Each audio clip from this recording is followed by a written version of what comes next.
안녕하십니까. 서로여행 교육센터의 김희숙입니다. 박재입니다. 우리가 이때까지 얼마나 유튜브를 했죠? 한 두어 달. 그쵸. 네. 거기에서 가장 많이 얘기했던 게, 그러니까 어르신의 입장을 좀 생각해보자, 그쪽 생각으로 한번 행동을 해보자, 이런 얘기였는데 잘 되고 있는 것 같은가요? 사실 쉬운 일은 아니니까요. 그쵸. 네. 그리고 이게 왜 그런 거 있지 않습니까? 머리로는 이해하고 그렇게 해야지 다짐도 하지만 막상 상황으로 들어가면 그게 진짜 안 되더라고요. 네, 맞아요. 좀 그런 게 있는 것 같은데, 얼마 전에 저희 그 부모님 친구분께서 남편이 돌아가셨어요. 지병이 좀 있으셨기 때문에 돌아가셨는데, 그분이 소위 말하는 이제 시골에 사셨던 거죠. 그래서 시골에 두 분이서 사시다가 한 분이 돌아가셔서 남은 한 분이 자녀분들 너무 걱정이 되니까, 그래서 이제 엄마 참 나와서 도시에서 같이 살자라고 얘기를 했는데 안 하신다고 하시더라고요. 그래서 그럴 수 있지, 아버지 돌아가신 지도 얼마 안 되고 적적한 마음에 그럴 수 있지. 그래서 틈을 두고 계속 얘기를 했대요. 이제 같이 살자. 엄마 우리 집에 와서 같이 살자. 내가 싫으면 첫째가 싫으면 둘째한테 가서 살아라. 둘째가 싫으면 셋째한테 가라. 원하는 자녀한테 가서 살자. 이제 그만 같이 살자라고 했는데 끝까지 싫다 했대요. 근데 요즘은 조금 그러신 분들이 많은 것 같기는 해요. 왜 그럴까요? 약간은 자식에게 짐이 되는 것도 싫으시고, 그리고 무엇보다도 내가 살고 있었던 곳에서 계속 살고 싶으신 게 아닐까 하는 생각이 드는데요, 저는. 그쵸. 그러니까 사실은 우리가 그런 생각으로 많이 권유를 하죠. 그래도 나가서 나랑 같이 살자. 그러니까 특별히 우리가 명분을 내세울 수 있는 게, 같이 살면 병원 가기도 좋고, 일단 생활권의 모든 것들이 다 이루어져 있으니까 편리한 생활을 영위할 수 있고, 무슨 일이 생겼을 때 내가 바로바로 대처가 가능하다라는 명분을 내세우는데, 우리가 그럼 이 시점에서 어르신의 입장에 한번 해볼게요. 단지 어르신들이 내가 살던 곳이 더 편하기만 해서 그곳을 떠나기 싫으신 걸까요? 제가 대표님의 말씀을 듣고 있다 보니까 지금 이제 불현듯 생각난 부분이, 이제 자식의 입장에서는 부모님의 안전을 걱정하는 것이고, 그리고 이제 그 부모님의 입장에서는 이렇게 얘기하면 될지 모르겠지만, 이제 정서적인 부분이 조금 더 큰 역할을 차지하고 있지 않나라는 생각이 드네요. 왜냐면 내가 살던 집, 내가 살던 지역, 내가 만나는 사람들, 이런 것들에 있어서 이제 그것들을 계속 유지하고 싶어 하시는 것 같아요. 맞습니다. 보통 자녀분들은 이렇게 생각을 하죠. 그래서 어르신이 자녀분들한테 짐이 되고 싶지 않은 마음에 안 오신다라는 게 굉장히 많다고 생각하기 때문에, 엄마 괜찮아, 내가 괜찮다잖아, 가자라고 계속 때를 쓰는 거죠. 그러니까 때를 쓰는 이유는 딱 한 가지예요. 내가 괜찮다잖아, 나한테 짐이 안 된다고. 그래서 하나 둘씩 걸죠. 그럼 엄마가 애 좀 봐줘 라든가, 엄마가 그러면 엄마 저녁만 좀 해줘 라든가 하나씩 거는데도 불구하고 끝까지 안 가시려는 어른들이 아까도 말씀하셨잖아요, 많습니다. 네, 많은 것 같아요. 근데 제가 이렇게 복지회관이라든지 노인대학 이런 쪽에 강의를 가면서 들어본 결과로는, 이거 듣는데 한 노인대학과 복지관에 2년 이상 그렇게 꾸준히 갔는데도 그런 말씀을 안 해주시더라고요. 근데 2년 딱 지나니까 정말로 안 가는 이유 중에 가장 큰 거는요, 두려움이래요. 무서우시구나. 어떤 게 있겠습니까? 무섭다고요? 혼자 두 분이 계시다가 혼자 지내는 게 그게 더 무서운 거 아닌가요? 라고 여쭤보니까 그런 무서움은 견딜 수 있대요. 근데 그것보다 더 큰 두려움이 있어서 못 가는 거라고 하는데, 그러니까 못 간다고 표현을 하시더라고요. 안 가는 게 아니라. 그래서 어떤 겁니까? 라고 여쭤보니까 이 나이에, 내 나이에 새로운 곳에 가서 적응할 수 없을 것 같다는 그런 두려움이 가장 크다고 해요. 사실 그 생각까지는 하지 못했어요. 근데 사실 자녀분 입장에서 보면 더 편한 생활에 어려울 게 있나요, 사실? 그쵸. 더 수월할 수 있죠.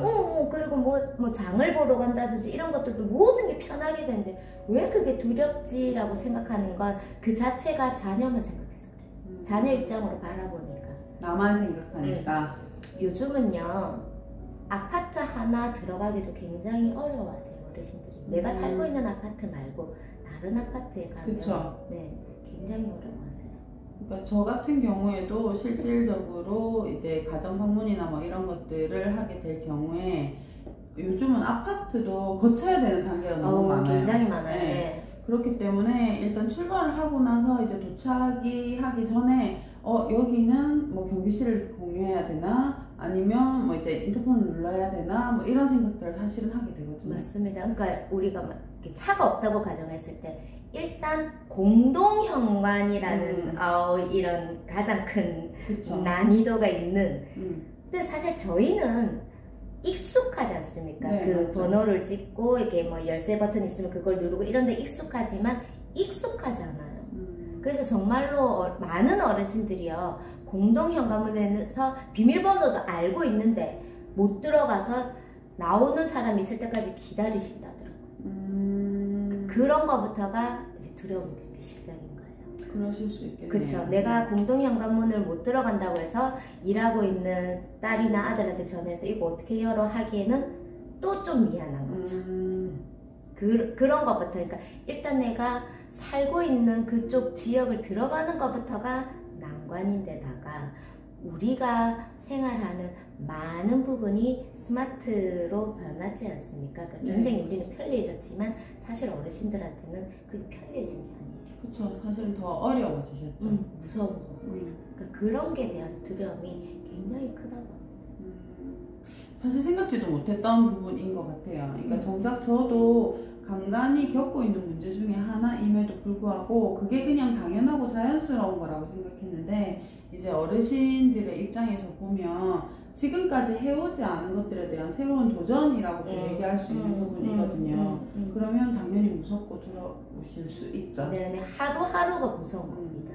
정말로 어떤 어르신은 아파트 안에 이제 집에서 생활을 하시는데 누군가가 문을 이렇게 벨을 눌렀는데 그거를 못 열림을 못 해가지고 너무 자기의 존재가 뭘까라고 이렇게 되게 힘들었던 상황이 있었다라고도 말씀을 하시더라고요. 우리한테 당연한 것들이 어르신한테는 당연하지 않습니다. 네, 그렇네요. 그리고 두 번째 이유가 이건 조금 마음이 아픈데요. 전문용어로 우린 배운 여자들이니까 전문용어로 뒷방 어르신이 될까 무섭습니다. 그쵸. 내가 살고 있는 지역에서 내 집에서 무언가를 했을 때는 내가 할 수 있는 것들이 많고 그리고 하고자 하는 것들이 생겨나게 되는데 이제 자식과 함께 생활을 함에 있어서 정작 내가 뭘 해야 되고 할 수 있는 게 무엇인지에 대한 고민이 생길 것도 같네요. 맞아요. 그러니까 TV 보는 시간이 늘어나는 거고 그거와는 또 조금은 다른 이유로 자녀들이 필요할 때 쓰고 내가 정말 자녀와 얘기하고 싶고 뭔가 이렇게 정서를 나누고 싶을 때는 자녀들이 너무 바쁜 거죠. 나 몰라라 하고 관심이 없어지는 거죠. 그러니까 이제 어르신들은 내가 여기 와서 뭐 하는 건가 대체 이런 게 난 진짜 이제 뒷방 노인네밖에 안 되나 그런 생각들이 굉장히 많다고 합니다. 사실 그런 것들이 이제 우울로 네, 가게 되는 맞습니다. 것 같아요. 그러니까 거기에서 보태서 내가 아무리 자녀지만 속상하고 서운할 때 있지 않습니까? 그렇죠. 그거를 터놓을 수 있는 친구 자체가 없습니다. 사실 아파트를 예를 들어도 뭐 노인정이나 아니면 노인회관이라고 만들어진 곳이 있는데요. 사실 거기에 어르신들이 들어가는 게 굉장히 미션이래요. 시간이 오래 걸리니까. 네네네. 그리고 거기도 뭔가 등록을 해라, 뭐 이렇게 해라, 이렇게 하는 것들이 많기 때문에 미션이고 그 미션을 잘 수행을 해서 그분들과 융합이 잘 되면 굉장히 좋겠지만 어쨌든 그 미션을 치러내기 위한 시간 동안은 굉장히 우울해지고 속상해지고 자존감이 낮아지는 거죠. 뭐 이런 말이 여기에 해당되는 건지 모르겠지만 저희가 이제 가끔씩 사회복지사 선생님들과 이제 만나서 얘기를 하다 보면 오히려 이제 시골에서 논 메고 밥 메고 나이가 있으심에도 불구하고 이제 그런 활동을 계속 하시는 분들이 이제 내가 할 일이 맞습니다. 그겁니다.